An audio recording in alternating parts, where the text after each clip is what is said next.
There are two kinds of students in the world. Here we have student A, who has been studying for 6 hours, is on their third coffee cup, and has been highlighting their notes, rereading the textbook, and doing flashcards all night long. And here we have student B. Student B has a very calm 2-hour study session. They know exactly what to review, how to review it, and barely waste any time highlighting their notes or rereading the textbook. Come exam day, I think you know who gets the better grade. If you couldn't tell, it's me, by the way. Wait, how? I studied 4 times longer than you. In this video, I'm going to teach you how to study less and get higher grades. So I graduated as the valedictorian of my high school, and I went on to double major at MIT. And I'm not saying that to flex. Instead, I want to provide some context. So back in high school, I took 11 AP classes, peaking at 5 my junior year. And then at MIT, I decided to double major pretty late, which required me to stack up on a bunch of classes all at once. So as you can imagine, I had to be very efficient with my studying, and the entire time I had to keep my grades up. So my first tip is to disconnect yourself from the number of hours that you study. As a student, it's very easy to get fixated on the amount of time you spend studying instead of how you actually study. And I get it, right? Because it's very hard to measure the effectiveness of a study session. But something like the amount of time you spend is a very concrete measure, though it usually masks the true nature of the study session. For example, let's say I study for 5 hours. Now, did I spend those 5 hours rereading my notes and highlighting everything I possibly could? Or did I quiz myself, pretend to teach others, and tackle my weakest concepts first? Those two behaviors would yield drastically different results. Alright, so now that you're in the right mindset, let's move on to tip number 2. Read backwards. This sounds really weird, I know, but bear with me. This is a very valuable tip, especially if you're cramming for an exam at the last minute. So the night before an exam, you're probably tempted to pull out your textbook and read the chapter the test is on.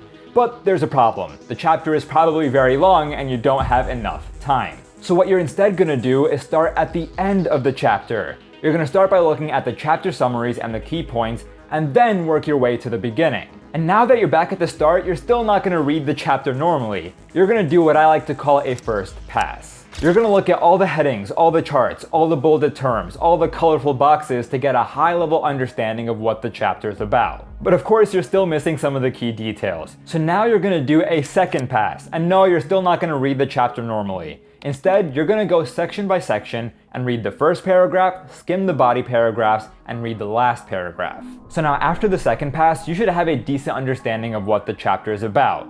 But if you still have time to study, now you can go back and read every single word individually. Alright, and with that, let's move on to tip number 3. Batch your tasks. So a huge problem that a lot of students deal with, and maybe even you, is something called context switching. So for example, the mindset that you have while reading something is different from the mindset you have while writing something, which is different from the mindset you have while solving math problems. Switching from one form of thinking to another takes time, something I like to call the transition cost. For example, let's say you spend an hour answering some brutal calculus problems, and then you have to write an essay for your English class. Both of those tasks require very different forms of thinking. It's probably going to take you a good 10 to 15 minutes just to get into the groove of the essay writing process. So to save time while studying, you have to minimize the number of transitions through a technique called batching. And the premise of batching is very simple.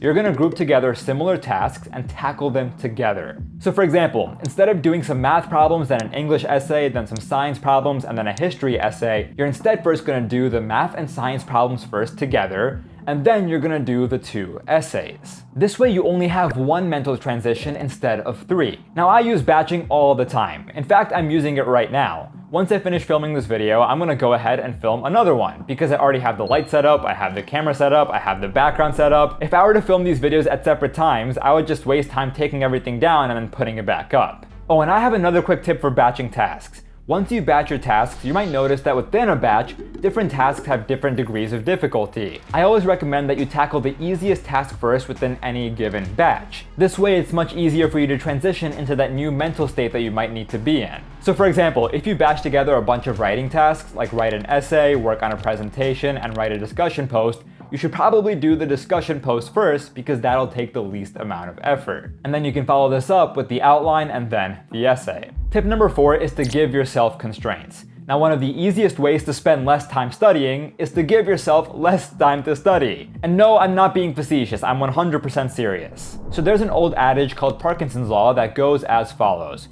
Work expands so as to fill the time available for its completion. Now, this idea sounds fancy, but it's simple. However much time you give yourself to do a task is however much time you're going to take. For example, if you give yourself 3 days to work on an essay, you're going to take up the full 3 days. But if you give yourself only 3 hours, you might be surprised to see how fast you can actually finish that essay. So now, while it's nice to space out your deadlines, you don't want to give yourself too much time to work on an assignment, because then you're just going to have the mental comfort of telling yourself, oh, I have hours or days or even weeks to complete this task, and then you'll just work at a slower pace. Now, the easiest way to take advantage of Parkinson's Law is to set a timer before you start an assignment. First, ask yourself, how long is this assignment going to take? Then reduce that number by 10 to 20% and set your timer accordingly. Again, you might be surprised by how fast you can actually finish that work. So this technique is something that my AP Psych teacher actually used. At the start of the school year, he only gave us 30 minutes for each exam. Towards the middle of the school year, he only gave us 25 minutes.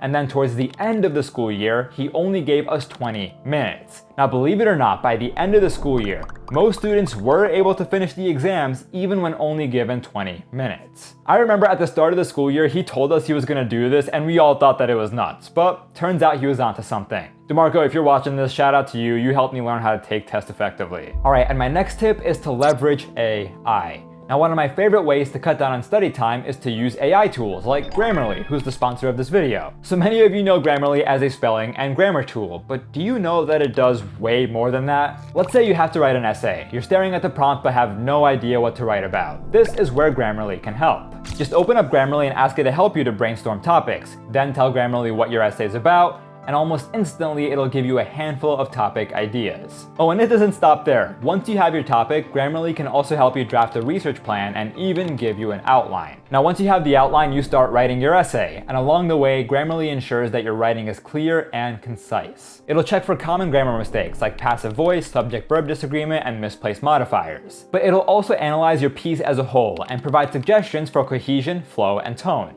In fact, with Grammarly Pro, you can indicate the exact tone you'd like to go for, whether it's personable, confident, empathetic, engaging, witty, or direct. Oh, and once you're done writing, you can also use Grammarly's plagiarism detector to ensure that you can submit your essays with confidence. Grammarly is a must-have for all students. Sign up and upgrade to Grammarly Pro for 20% off using my link.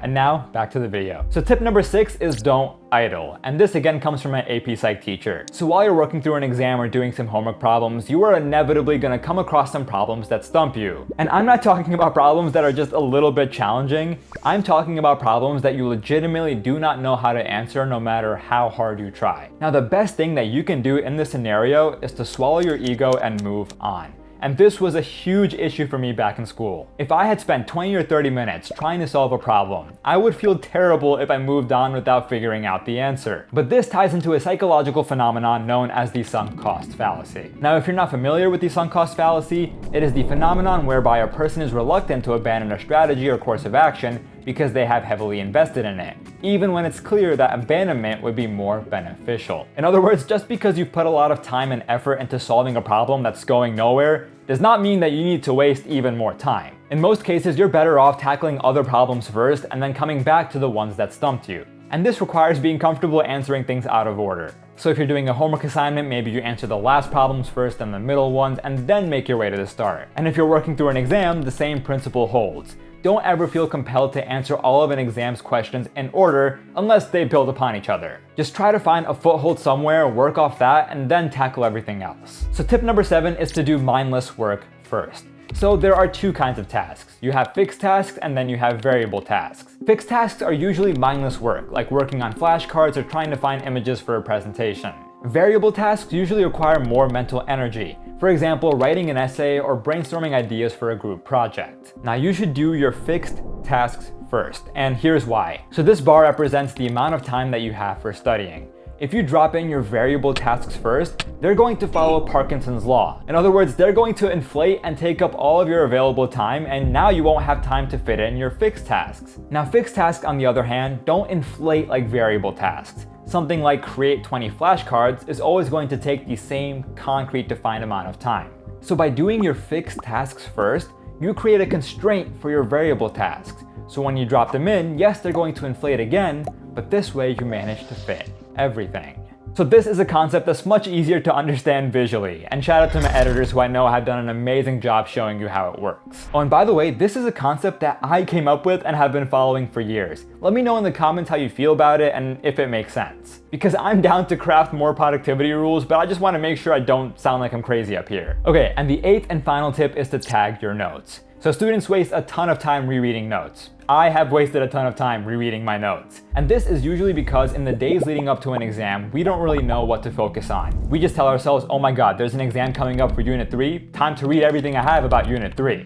But the reality is, within any given unit, there are topics that we know like the back of our hand, and others that we're not super familiar with. So if you want to spend less time studying, you have to spend less time on the topics you're already comfortable with. And that's why you should tag your notes during lecture. While your teacher is speaking, if they say something you're not too familiar with, just put a star or some other symbol next to the bullet point. This way, when it comes time to review your notes, your eyes are automatically drawn to the areas that you need to focus on. Now, if you forget to tag your notes during lecture, don't worry, you can also do it after class. Just pull out your notes, skim them as quickly as you can, and tag any points that you're not super familiar with. So that wraps up today's video. Hopefully you enjoyed it. And by the way, comment below to let me know how the school year is going for you so far. Are you enjoying it? Is it tough? I would actually love to hear more from you guys. And of course, if you haven't already, be sure to join the Discord, join my newsletter, and subscribe for more study tips.